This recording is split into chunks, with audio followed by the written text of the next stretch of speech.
Azad Kashmir police ने शायर अहमद फरहाद से अहले खाना की मुलाकात करा दी। मुजफ्फराबाद में बाहर कहोड़ी थाने में बीवी, बच्चे और भाई से मिलवाया गया। अहमद फरहाद के भाई का कहना है कि रिहाई तक कानूनी जंग जारी रहेगी। इससे पहले इस्लामाबाद हाईकोर्ट में अटॉर्नी जनरल ने शायर का पता चलने की इत्तला दी। अदालत को बताया Ahmed Farhad cyber crime act में 4 रोज़ा जिस्मानी रिमांड पर आज़ाद कश्मीर पुलिस के पास हैं। अदालत जुम्मे को दोबारा समाअत करेगी।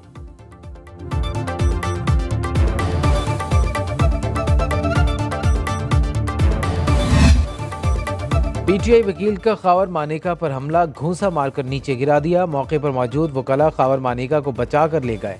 निकाह केस में सजा के खिलाफ अपीलों पर महफूज किया गया फैसला ना सुनाया जा सका। सेशन कोर्ट के जज शाहरुख अर्जुमंद ने मामला इस्लामाबाद हाई कोर्ट को भेज दिया। जज की केस दूसरे अदालत में मुंतकिल करने की इस्तदा। कहा खावर मानेका ने मुझ पर अदम एतमाद का इजहार किया, ऐसे में केस सुनना मुनासिब नहीं होगा। अपीलों को किसी और अदालत में ट्रांसफर किया जाए।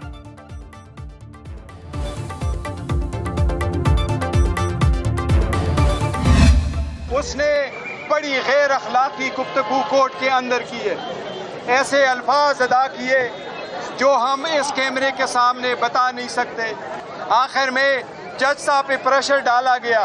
इस तरीके से दरख्वास्त पहले जो आई थी वो जज साहब ने डिसमिस कर दी थी। निकाह केस का फैसला ना सुनाना प्री प्लान है। चेयरमैन पीटीआई बैरिस्टर गौहर कहते हैं खावर मानेका ने अदालत में गैर अखलाकी गुफ्तगू की, ऐसे अल्फाज इस्तेमाल किए जो दोहराए नहीं जा सकते।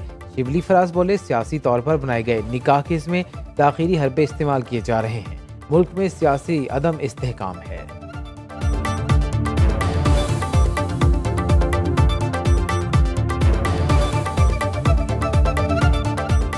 ये जो चीजें डिलेइंग टैक्टिक्स हैं, इससे मकसद सिर्फ और सिर्फ जो पॉलिटिकली मोटिवेटेड केसेस हैं उनको आगे डिले करना ताकि उनकी जमानतें ना हो सके और उनको रिलीफ ना मिल सके। हम लोग रियासत को कमजोर होते हुए देख रहे हैं।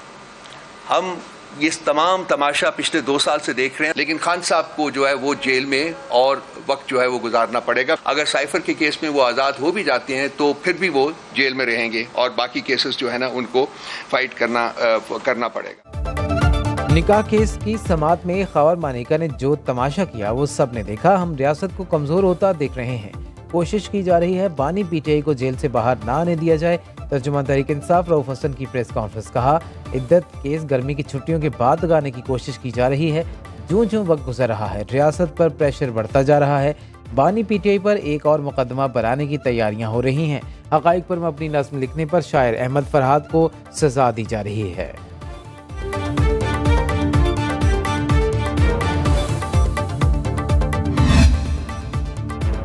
आज तहरीक इंसाफ के गुंडों ने एक गवाह पर हमला किया। लीगी रहनुमा बैरिस्टर अकील कहते हैं मुल्क दुश्मन टोला एक बार फिर 9 मई जैसे सानहे की कोशिश में है।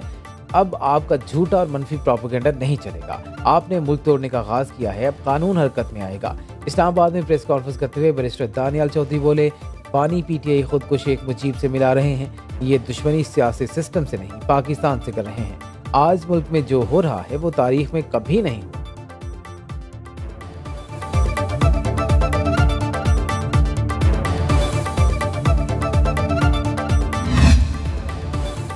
नैब तरामीम कलदम करार देने के खिलाफ हुकूमती अपीलों पर समाअत आज होगी। चीफ जस्टिस काजी फायज ईसा की सरबराही में 5 रुकनी लार्जर बेंच समाअत करेगा।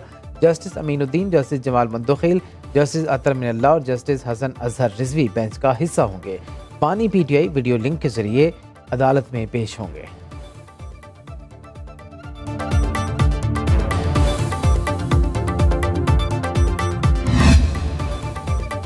इस्लामाबाद हाई कोर्ट ने टेलीकॉम कंपनीज को निगरानी के लिए फ़ोन कॉल रिकॉर्ड करने से रोक दिया। सार्फिन के डेटा तक रिसाई और उसका इस्तेमाल भी रोकने का हुक्म।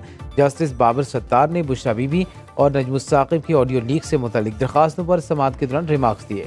अगर टेलीकॉम कंपनीज का साजो सामान गैर कानूनी सर्वेलेंस के लिए इस्तेमाल हुआ तो उसकी जिम्मेदारी उन पर आयद होगी।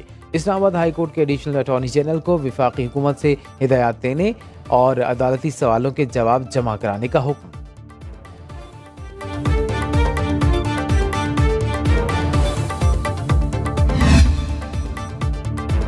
सुप्रीम कोर्ट ने तहरीक इंसाफ को इंतखाबी निशान से महरूम करने पर बरतानवी हाई कमिश्नर का एतराज़ बिला जवाज़ करार दे दिया। रजिस्ट्रार ने चीफ जस्टिस काजी फायज ईसा के हुक्म पर खत लिखकर तफसीली जवाब दिया।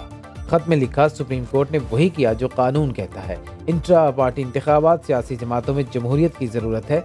कोई सियासी जमात इंट्रा पार्टी इलेक्शन नहीं करवाती तो वो इंतखाबी निशान के लिए अहल नहीं होगी। बरतानवी हाई कमिश्नर ने आसमत जहांगीर कॉन्फ्रेंस में आम इंतखाबात और PTI को इंतखाबी निशान से महरूम करने पर तनकीद की।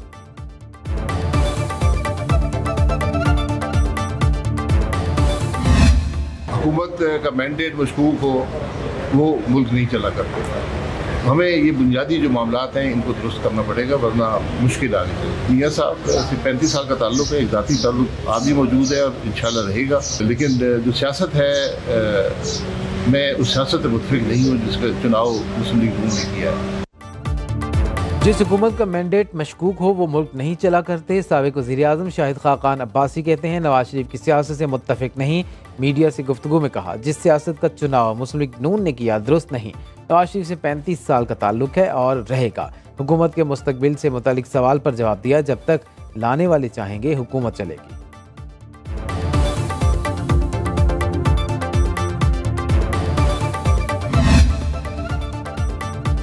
हुकूमत और अपोजिशन के दरमियान कायमा कमेटियों की तश्कील का फार्मूला तय। हुकूमत चेयरमैन PAC की सीट सुन्नी इत्तेहाद काउंसिल को देने पर रजामंद। मुस्लिम लीग नून 12, PTI को 9 कौमी असम्बली की कायमा कमेटियाँ मिलेंगी। ज़राए के मुताबिक पीपल्स पार्टी को 7, JUI को 1 कमेटी मिलेगी। MKM को 2, काफ लीग और BAP को 1 कायमा कमेटियाँ मिलेंगी। कौमी असम्बली में खाली नशिस्तों की वजह से 3 कायमा कमेटियाँ खाली रहेंगी।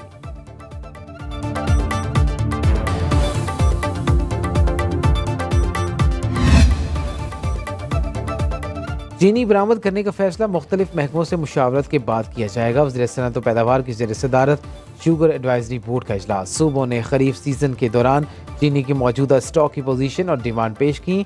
एलामिया के मुताबिक इस साल शुगर की मजमूई पैदावार 68 लाख मेट्रिक टन है। पिछले साल का इजाफी stock 7 lakh metric ton mills के पास मौजूद है।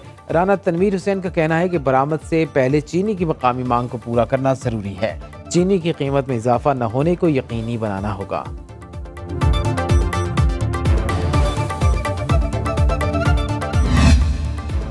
आइंदा बजट में अवाम को रिलीफ देने पर तजावीज़ और सिफारिशात की मंजूरी। सदर नून लीग नवाज शरीफ और वज़ीर आज़म शहबाज शरीफ की ज़ेर सदारत इजलास में 200 यूनिट बिजली सार्फिन को रिलीफ देने और सरकारी अखराजात कम करने पर इत्तिफाक। जाती उम्रा में बजट इजलास की अंदरूनी कहानी सामने आ गई। ज़राए के मुताबिक IMF प्रोग्राम पर वज़ीर ख़जाना ने तफसीली ब्रीफिंग दी। 3 साल कर्ज प्रोग्राम के मुज़ाकरात पर गौर किया गया। इजलास में सरकारी सतह पर किफ़ायतशारी पर अमल दरामद यकीनी बनाने पर इत्तिफाक।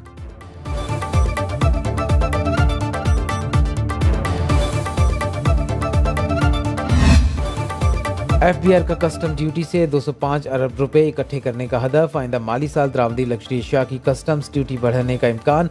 मोबाइल, कंप्यूटर्स, TV, फ्रिज और AC आलात मजीद महंगे हो जाएंगे।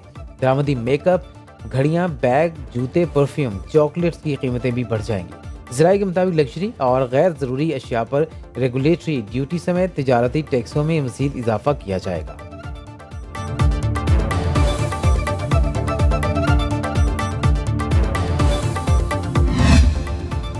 रिलीफ के लिए तरसे अवाम के लिए अच्छी खबर। 1 जून से पेट्रोल और डीजल 5 रुपये फी लीटर सस्ते होने का इम्कान। पेट्रोलियम डिवीजन ज़राए के मुताबिक 1 जून से पेट्रोल 5 और डीजल की कीमत में 4 रुपये फी लीटर तक कमी मुतवक्के। हतमी फैसले में अभी तक 1 रोज़ बाकी। ओगरा की समरी 31 मई को आएगी। वज़ारत ख़जाना वज़ीर आज़म की मुशावरत से फैसला करेगी।